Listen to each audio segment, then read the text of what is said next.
Hi, everyone. My name is Linda Lyke. I teach printmaking at Occidental College, and my research involves working in mixed media printmaking. I've got in front of me here a very recent work I did for the Sycamore Glen. This is a monotype, and that's the demo that I'm going to show you today is how to do a monotype.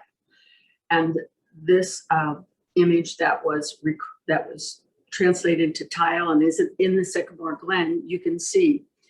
And it's called Lyke, the last universal common ancestor. And Lyke has to do with the interconnectedness of everything in the Glen, everything in the world. You see animals, night animals, day animals, the different cell formations that I've tried to interpret with my monotype process. And this took place over several weeks of working on this image.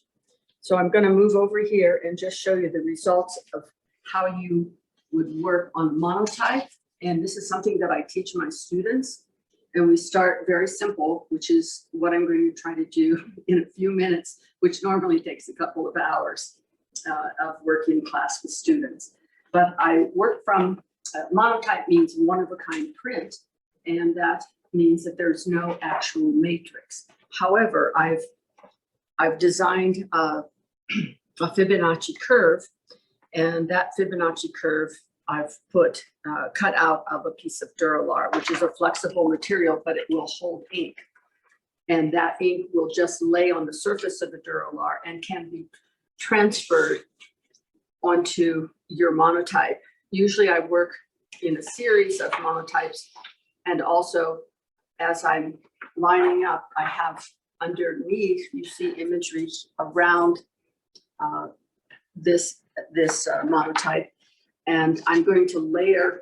This is what I did. I layered wet ink that I rolled onto this Duralar, and then I laid that down on top of the image that I had started before. This was done on the printing press, and we're going to do something on the press in a minute.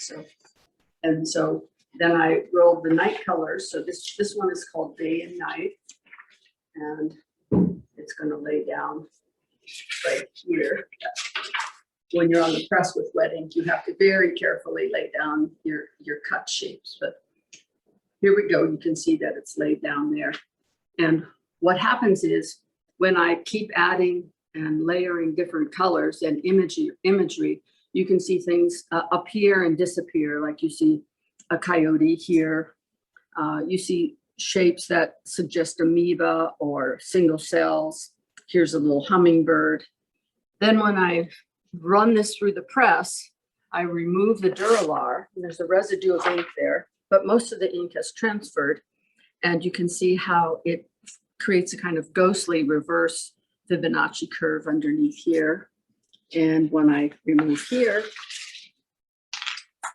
you'll see a suggestion of galaxies in here as you move along the Fibonacci curve, and it's either amoeba or cells that are suggesting early life forms and the development and complexity of human life as it is now. So my recent work was shown at Center for the Arts in Eagle Rock, and it's called World on Fire. And I've done a lot of images about fire that reflect how humans have interfered with the natural processes of nature. And we really need to pay attention to it. And a lot of artists are interested in conveying these ideas and trying to spur people to action. So for this demo, I'm going to walk over here, and I have my daughter helping me, so she's actually recording, and I'm going to show you how to do monotype. So we're going to shift now to what I would teach in a classroom. And I have various tools out, brushes, scrolling tools, wooden sticks, and I'm going to draw with those after I layer ink. And this is called viscosity printing. And I've already laid down inks that these are oil-based inks. And I've laid down a rainbow effect of colors. So I'm keeping, for the purpose of the demonstration, I'm keeping very light, middle to light value inks on top here. And I'm going to show you what's called a split fountain. And this is one of the benefits of printmaking. It can be done by taking a large sprayer and rolling out color onto a glass slab until you have to keep changing the revolution of the brayer. And you see how they tend to blend and move into each other and create new colors. Roll it out onto the Duralar. And I'll keep going over it until it smooths out here. This layer of ink has been modified so it has linseed oil in it, and it makes it more viscous. So we call this viscosity. This is kind of reverse viscosity printing. So I've got wet ink here, and then I'm going to draw into it, pick up ink, and I can draw with it. And just to create some shapes that I might change later. I've got an infinity sign. And as you change your tools, you can create a thick line or a thin line. And I can see that this is really this wooden tool from Starbucks. Thank them. We can change these tools around and cut them at different angles, but you can create different shapes with this. So I'm trying to do that right now. And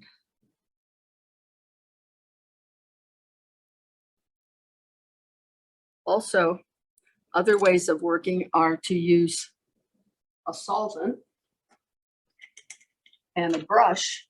You can see that I'm putting the brush right into the solvent. And then I'm going to remove certain areas. So ink that I've placed down initially is going to mingle with the solvent and create more a painterly effect. And then I'm going to dry that out and remove more of that ink. So if I remove the ink all the way to the Duralar, when I lay the next layer of ink, you're going to see a transformation of this in a drastic way. So other things you can try like spritzing. Spritz a little bit of this. And I try to tell students, don't overdo something that you use, but repeat it so that you can see that you're building a repertoire of imagery that you can respond to. Here, if I use linseed oil, I can remove an area, disturb it enough that it will become semi-transparent. And then it will, as it has time to rest and reconfigure, it will smooth out. So I'm going to take a little bit off of here, but you will see this reacting in a certain way, differently from other things that I'm doing in the ink. So I might try that one other place. If you remove, at least 40% of the ink that you put down initially, you'll have a lot of change happen when you roll on the next sprayers with a different ink. That was my amazing X. It's kind of like personal iconography. So my amazing X is going to appear here, and maybe just modify this with suggestion of layers of image. So you'll see changes with this when we add the next layer of ink. And tonight I did this split fountain, which doesn't have any change in it. So it's directly ink that's been done. I've done a split fountain with, but you hear the tacky sound. That means I didn't put any linseed oil in it. Now, when I roll this ink over top of the drawing and this, ideally, because there's two different ink viscosities here, you have a wet viscosity and a drier viscosity.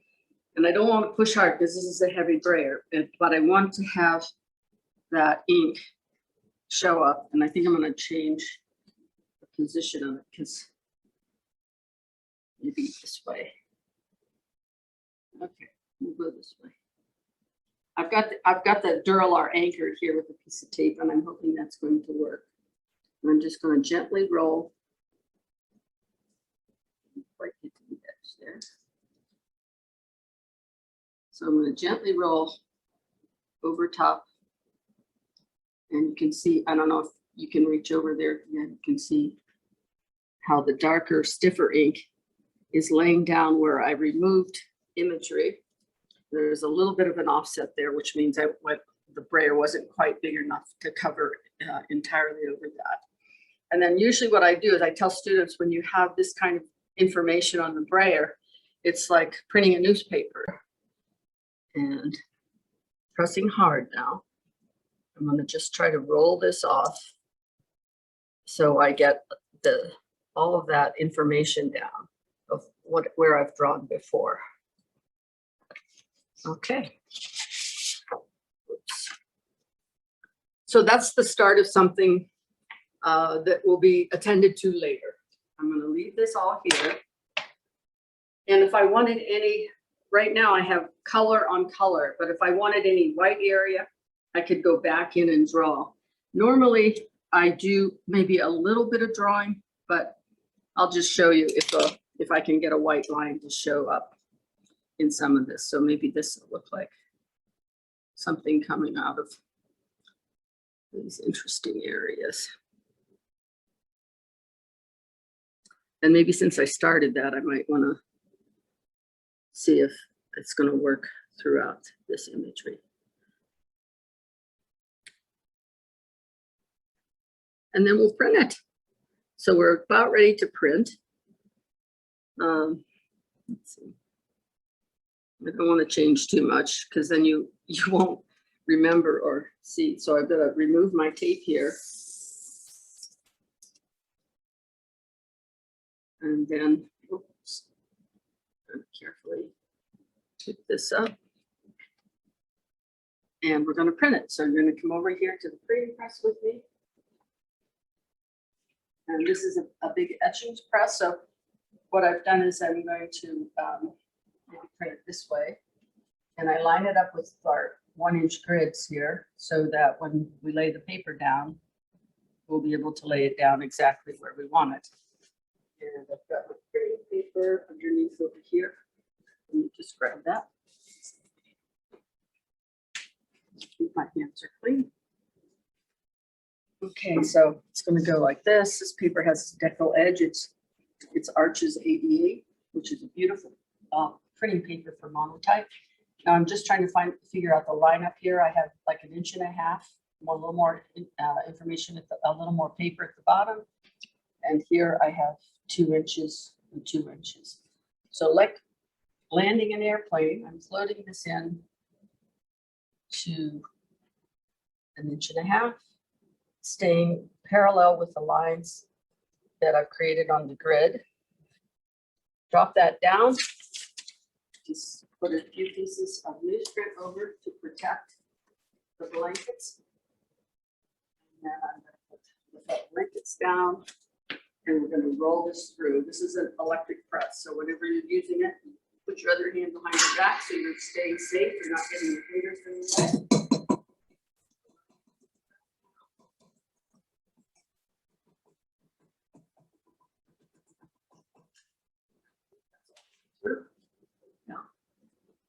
Okay, and so I'll remove these.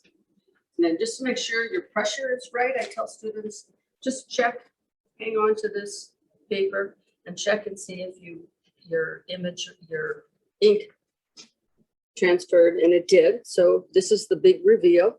This is what makes it, oh wow, there's too much pink in that, but at least you can see the dark ink. I should have removed more of the pink. I think that makes it look too sweet and syrupy. So what I'll do is I'll save my Duralar and just let this image dry on here, save the print, let it dry, and then perhaps tomorrow or a day later, I could go back in and add some different color